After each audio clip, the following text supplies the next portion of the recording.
This is my review on the Insta360 Go2. To be honest, it's the first time using it and I've been blown away. If the footage is as good as a GoPro, this is a no-brainer. It's really easy to use. I followed the instructions and set it up out of the box. So it uses the Pro mode, and Pro mode means that it has the flow state stability, which keeps everything nice and level and I'm not moving around. Picture, I always set my pictures to 1080 regardless of whether I'm using a GoPro or not because of space, but it's got 32 gig memory inbuilt, so I'm not going to run out of space. And flicking through the different modes from the Pro mode to slow-mo, I found it quite simple, to be honest. I'm using the invisible stick, which is obviously not invisible because it's not a 360 camera. It's just equivalent to the GoPro Hero. That's how arranged. That's the market that they're competing in. The wind's blowing, so hopefully the audio is okay because it is in wind mode. So I'm using the selfie stick in the charging case with the camera. And the reason I'm using the charging case is because I get 110 minutes in Pro mode, which is fantastic. If I take it out the case, then that's going to be limited to just 20 minutes. And it comes with this nice hat mount, which I mounted it both ways. On the front of this cap, but the Ben Parks cap is actually quite flexy, so you get a bit of movement on there. So I did actually mount it on backwards, which I think is better. It can also be taken off the stand, has 2 feet, so you can put it down on the ground and do all your slow-mos.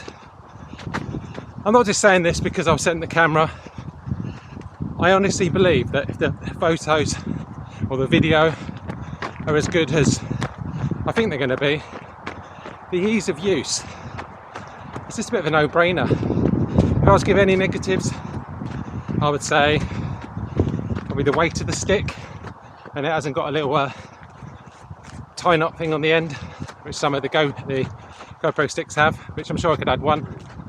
And maybe the battery life if I'm just using the tiny camera. But I'm only going to be using it for vlogging like I am now, or if I was to do a park run, probably just put it on the back of this cap. So all in all, I would definitely recommend it. I've actually got a affiliate link, which I believe if you buy through Insta360, you get a freebie with it. Not 100% sure what the freebie is, but they did say a freebie, and I get 5%. So not much. So if you're going to buy it through there. It just helps me on the channel. So it's going to be my go-to camera if the footage is as good as I think it's going to be. Connects to an app similar to the GoPro app. You can create, all your footage there.